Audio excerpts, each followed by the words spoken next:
Assalamualaikum warahmatullahi wabarakatuh.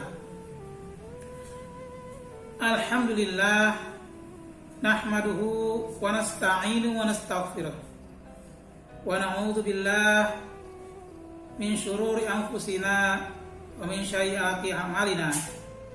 Wa man yahdihillahu fala mudhillalah wa asyhadu an la ilaha illallah wahdahu la syarikalah wa asyhadu anna Muhammadan abduhu wa rasuluh la nabiyya ba'dah. Hadirin pemirsa Al-Hikmah TV yang berbahagia, pada kesempatan ini izinkanlah saya menyampaikan materi akhlak, di mana materi akhlak ini karena pembahasannya sangat luas, sangat panjang, sehingga materi akhlak ini akan disampaikan dalam beberapa tahap, atau dengan istilah penyampaian materi akhlak kali ini adalah akhlak bagian pertama atau pengantar materi akhlak. Nabi Muhammad SAW telah mengabarkan bahwa di antara salah satu tujuan dari diutusnya beliau adalah untuk menyempurnakan akhlak. Seperti sabda beliau, innamal bu'itsu liutammima makarimal akhlak. Sesungguhnya aku diutus tidak lain hanyalah untuk menyempurnakan akhlak yang mulia. Pada zaman sekarang, permasalahan yang sering terjadi di tengah masyarakat semakin kompleks. Baik masalah dalam pendidikan, kebudayaan, ekonomi, sosial, politik, dan agama. Hal itu dapat terlihat pada perilaku sebahagian manusia yang sudah tidak lagi memperhatikan makhluk hidup dalam bersikap, bertingkah, dan berperilaku.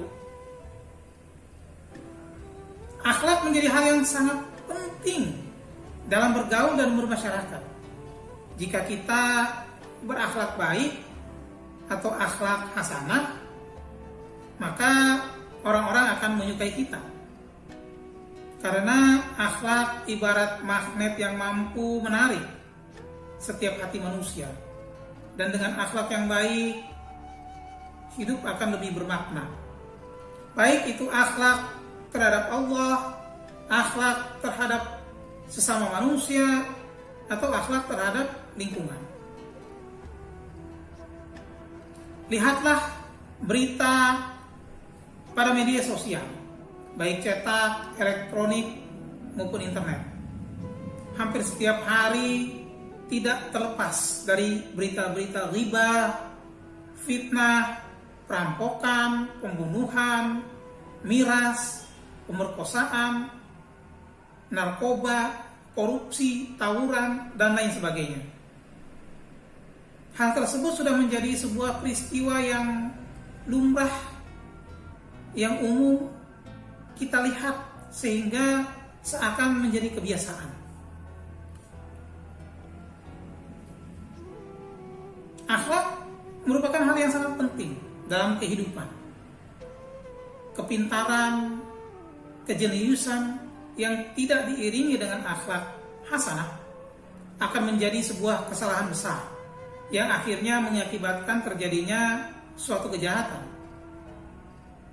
Seperti arus modernitas, materialisme, konsumerisme, dan cinta dunia yang terus-menerus mengikis nilai-nilai akhlak dalam kehidupan manusia, baik yang tinggal di kota ataupun di pelosok desa. Hadirin pemirsa Al-Hikmah TV yang berbahagia, kemajuan teknologi yang tidak dimanfaatkan secara baik dan benar, seperti informasi, game, dan hiburan yang dapat diakses dengan mudah dan cepat, juga dapat mempengaruhi pembentukan akhlak manusia. dari anak-anak sampai orang dewasa, semua terkena imbasnya, terutama dampak negatif dari penggunaan teknologi tersebut. Dalam Islam, akhlak bukanlah moral yang tergantung pada situasi dan kondisi, namun akhlak bergantung pada kondisi keimanan seseorang. Perilaku terpuji dan tercela yang dapat muncul sewaktu-waktu tanpa ada perintah oleh otak karena munculnya seketika, itulah akhlak. Perilaku tersebut mencerminkan kondisi keimanan seseorang.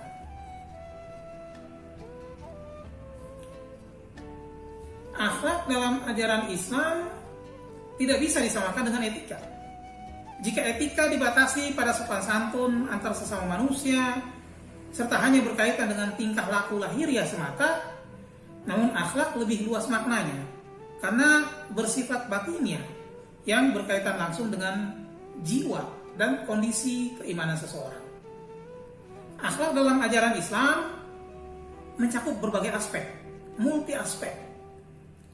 Dimulai dari akhlak terhadap Allah hingga kepada makhluknya. Makhluknya itu dari manusia, binatang, tumbuh-tumbuhan, benda tak bernyawa, bahkan akhlak terhadap lingkungan, akhlak terhadap makhluk gaib seperti jin dan syaitan, juga akhlak terhadap malaikat.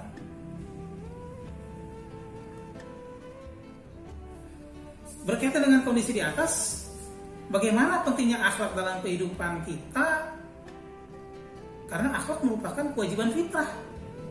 Dalam Al-Quran ditemukan banyak sekali pokok-pokok keutamaan akhlak yang dapat digunakan untuk membedakan perilaku seorang muslim, seperti perintah berbuat kebajikan, menepati janji, sabar, jujur, takut pada Allah, perintah bersedekah di jalan Allah, berbuat adil dan pemaaf.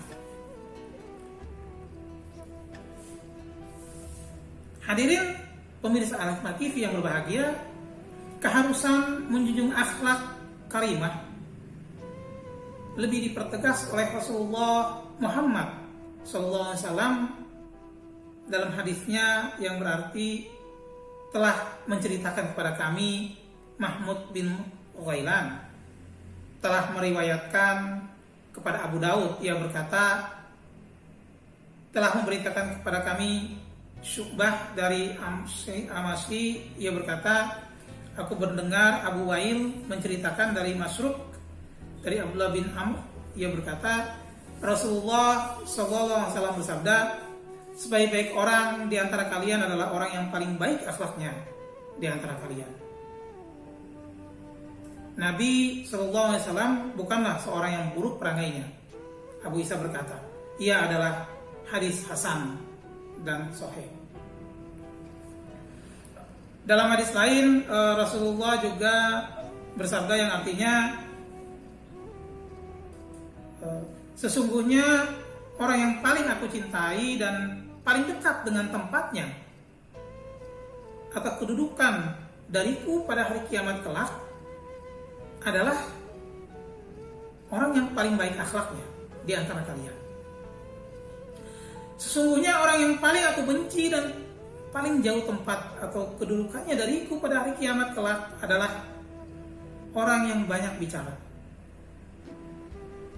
orang yang berlebihan dan buruk, serta mencela-cela orang. Para sahabat juga bertanya, ya Rasulullah, kami telah mengetahui yang banyak bicara dan orang yang berlama-lama bicara dengan orang-orang. Namun apa makna mutafahiqun? Rasulullah menjawab, orang-orang yang sombong.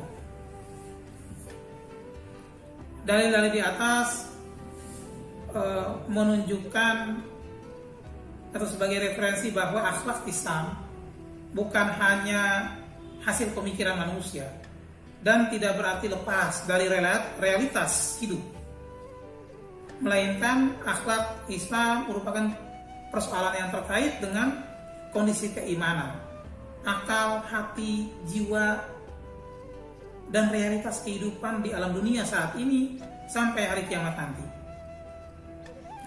Oleh karena itu, akhlak hasanah merupakan salah satu sistem yang dapat digunakan dalam mencapai kesempurnaan iman sesuai yang terdapat di dalam nas Al-Quran dan hadis.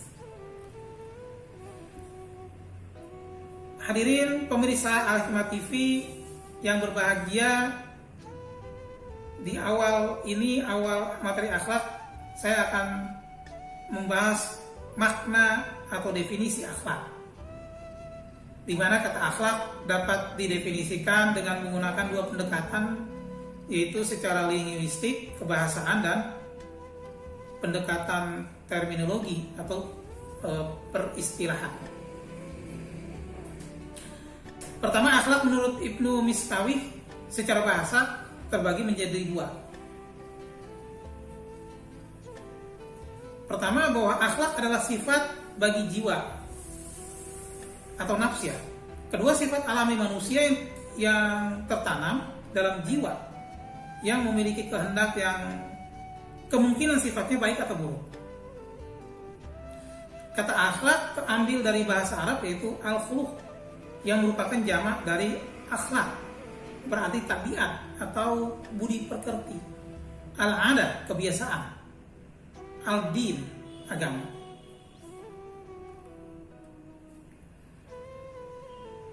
Akhlak merupakan buah dari akidah dan syariah yang benar, sehingga akhlak sangat erat kaitannya dengan iman.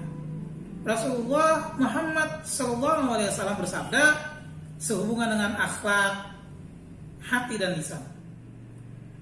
Kata Rasulullah, iman seorang hamba tidaklah lurus sehingga lurus hatinya, dan tidak akan lurus hati seorang hamba sehingga lurus lisannya. Hadirin pemirsa Al-Hikmah TV yang berbahagia, iman maknanya adalah membenarkan dengan hati, diucapkan dengan lisan, dan mengamalkan dengan anggota badan. Nah, saat mengamalkan dengan anggota badan itulah menunjukkan akhlak seseorang atau seorang muslim. Sehingga saat iman seseorang sedang baik, maka akan baik pula lah akhlaknya. Sebaliknya, jika kondisi iman seorang muslim sedang turun atau rendah, maka akhlak yang muncul pun akan buruk pula. Rasulullah bersabda yang artinya mukmin yang paling sempurna imannya adalah yang baik akhlaknya. Imam Al-Ghazali menyatakan bahwa akhlak adalah perbuatan seseorang yang dilakukan tanpa berpikir lagi, yaitu sesuatu yang sudah menjadi kebiasaannya, sehingga dikerjakan dengan spontan, yang akan menunjukkan kondisi keimanannya yang diyakini di dalam hati. Kedua, pengertian akhlak secara istilah adalah kekuatan sifat yang mengangkat dalam jiwa yang daripadanya timbul perbuatan dengan spontanitas tanpa memerlukan pemikiran atau pertimbangan. Kalau keadaan itu berdasarkan perbuatan baik menurut akal dan syariat, maka hal itu dinamakan akhlak yang baik atau terpuji, atau akhlak kholqan hasanah. Sedangkan jika keadaan itu berdasarkan perbuatan yang jelek, al-qabihah, maka hal itu dikatakan sebagai akhlak yang buruk, akhlak sayyi'ah. Seringkali akhlak disamakan dengan istilah etika atau moral, sehingga secara tidak langsung ada pendapat yang menyamakan antara ketiganya, walaupun ada persamaan antara akhlak dan etika, yaitu sama-sama membahas tentang masalah baik buruknya tingkah laku manusia. Akan tetapi perbedaan keduanya juga sangat jelas dan prinsip. Lalu kata etika berasal dari bahasa Yunani etes, yang berarti adat kebiasaan dan merupakan cabang dari ilmu filsafat. Sedangkan kata akhlak berasal dari bahasa Arab khuluq. Alat ukur dalam menentukan baik buruknya perilaku seseorang antara tiga istilah tersebut tidaklah sama. Jika etika berdasarkan akal dan pikiran, moral berdasarkan kebiasaan yang berlaku dalam masyarakat, keduanya memiliki kesamaan juga perbedaan. Yakni etika lebih banyak yang bersifat teori, sedangkan moral lebih banyak bersifat praktis. Artinya seorang yang beretika baik dan bermoral baik bisa siapa saja tanpa memandang agama dan keyakinannya. Sehingga seorang non-muslim pun dapat beretika baik dan bermoral sangat baik.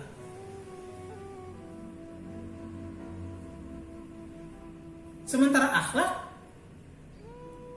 tolok ukurnya menggunakan ajaran Islam, yaitu Al-Quran dan Hadis dan Sunnah.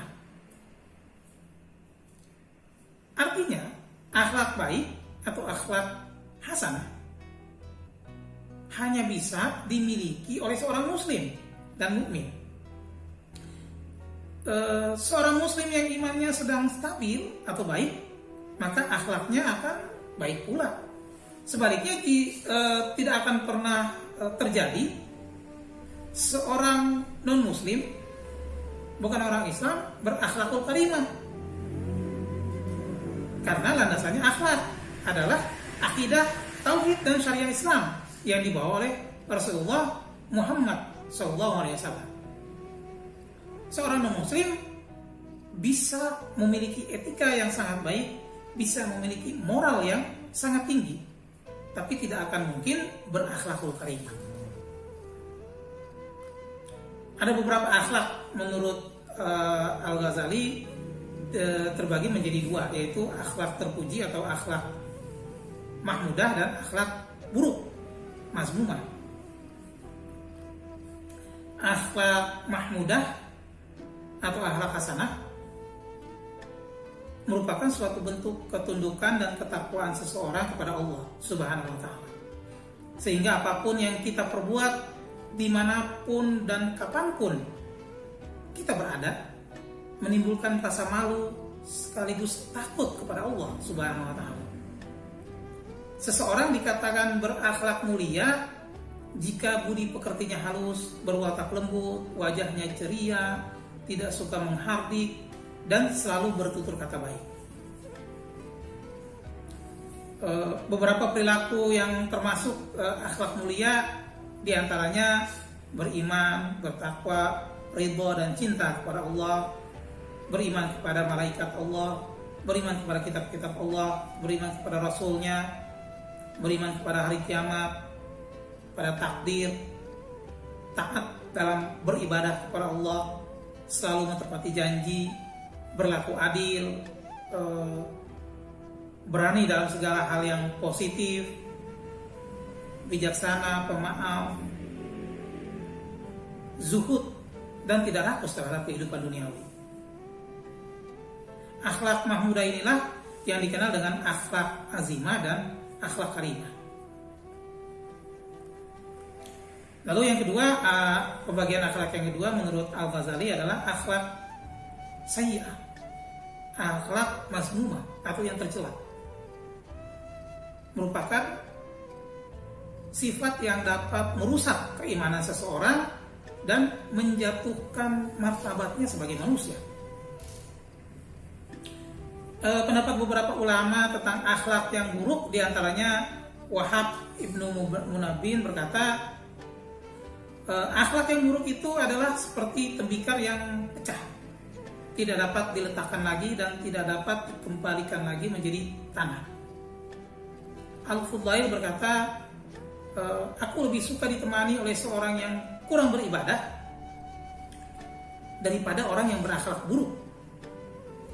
Maksudnya, aku lebih suka ditemani oleh seorang yang kurang beribadah tetapi berakhlak baik daripada ditemani seorang yang baik amal ibadahnya tetapi berakhlak buruk. Ibnu Al-Mubarak menemani seorang laki-laki yang buruk akhlaknya dalam perjalanan, maka beliau menderita dari buruk akhlaknya orang itu dan mempergaulinya dengan lemah lembut. Sewaktu beliau berpisah dengan orang tersebut, beliau menangis. Maka orang-orang melihat hal itu lalu bertanya. Lalu beliau menjawab. Bertanya kepadanya, kenapa engkau menangis? Lalu beliau menjawab, aku menangisinya karena kasihan kepadanya. Aku berpisah dengan dia dan akhlaknya tidak berpisah dengan dia. Umar radhiyallahu anhu berkata, bergaulah dengan manusia dengan akhlak yang baik dan berpisahlah dengan mereka dengan perbuatannya. Yahya bin Ma'az berkata, keburukan akhlak itu suatu kejahatan yang tidak bermanfaat dengan banyaknya perbuatan baik. Kebagusan akhlak itu adalah suatu kebaikan yang tidak mendatangkan melarat dengan banyaknya perbuatan buruk. Yang termasuk dalam akhlak tercela, tadi akhlak mahmudah sudah. Ini yang termasuk dalam akhlak buruk atau akhlak sayyi'ah adalah berbuat zalim, kikir, berdusta, berkhianat, pemarah, pendendam, takabur, orang yang suka mengadu domba, orang yang suka menghasut, dengki, iri hati, yang putus asa, atau dengan kata lain orang yang membunuh diri, orang yang mencuri atau mengambil yang bukan haknya, membicarakan orang yang selalu berghibah atau bahasa keren hari ini bergosip, orang yang membunuh, dan segala bentuk tindakan atau perbuatan yang tercela yang dapat merugikan orang lain menurut pandangan Islam itu adalah akhlak buruk. Hadirin pemirsa Al-Hikmah TV yang berbahagia, pada materi pengantar akhlak ini saya akan menyimpulkan pertama, akhlak merupakan buah dari akidah dan syariah yang benar. Sehingga akhlak sangat erat kaitannya dengan iman. Artinya akhlak yang baik atau akhlak hasanah, akhlak mahmudah hanya akan muncul atau lahir dari seorang muslim yang berakidah tauhid dengan kondisi iman yang sedang stabil. Akhlak baik, akhlak hasanah hanya bisa dimiliki oleh seorang muslim dan mukmin. Karena Rasulullah SAW bersabda, mukmin yang paling sempurna imannya adalah yang baik akhlaknya. Sebaliknya, akhlak yang buruk, akhlak mazmumah atau sayyi'ah juga hanya akan muncul dari seorang muslim yang kondisi keimanannya sedang turun, atau seorang manusia yang berakidah syirik. Sementara etika landasannya adalah akal dan pikiran, dan moral landasannya adalah kebiasaan yang berlaku dalam masyarakat. Keduanya memiliki kesamaan juga perbedaan, yakni etika lebih banyak yang bersifat teori, sedangkan moral lebih banyak bersifat praktis. Sehingga etika dan moral tidak menjadikan Islam sebagai landasannya. Artinya, seorang yang beretika baik dan bermoral baik bisa siapa saja, tanpa memandang agama dan keyakinannya. Seorang muslim ataupun non-muslim berkesempatan untuk memiliki peluang beretika baik, beretika yang sangat baik, dan bermoral yang sangat baik. Namun, untuk memiliki akhlak hasanah, akhlakul karimah, dan akhlakul azimah hanyalah bisa dimiliki oleh seorang muslim dan mukmin yang imannya sedang stabil. Demikianlah pembahasan materi akhlak pertama, bagian pertama atau pengantar akhlak yang bisa disampaikan. Nanti akan kita lanjutkan pada pembahasan berikutnya, akhlak bagian kedua. Sebelum berakhir, saya ingin menjelaskan, memastikan kepada pemirsa Al-Hikmah TV sekalian, materi akhlak ini adalah menjadi salah satu bahagian daripada dakwah dari akademisi, sehingga nanti setelah materi ini pemirsa dapat melihat artikel singkat yang kami buat berikut, referensi-referensi yang bisa dibaca, bisa dijadikan patokan, bisa dijadikan dasar dalil untuk meyakinkan bahwa akhlak yang disampaikan ini adalah materi yang baik dan memiliki dasar yang baik dan benar.